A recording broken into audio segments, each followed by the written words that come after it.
Du bist verheiratet, Lilly, und ich immer noch Single. Immer wenn ich mit dir Zeit verbringe, bin ich dank Marshall das dritte Rad am Fahrrad. Manchmal macht es Laune, mit anderen Singlefrauen auszugehen und Sachen zu machen, auf die du keinen Bock hast. Was zum Beispiel? Zum Beispiel das Wu, Lilly. Du bist keine Wu.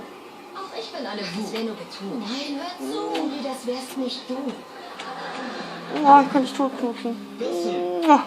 Hey, ich will nur sagen, ich weiß, ihr habt euch für Sven entschieden, aber Ted Mosby ist außergewöhnlich talentiert und hätte das sicher toll hinbekommen. Sehe ich auch so. Deshalb habe ich für ihn gestimmt. Dann stimmen wir überein. Von jetzt an nennen wir die Geldautomatengebühr Freiheitsbeitrag.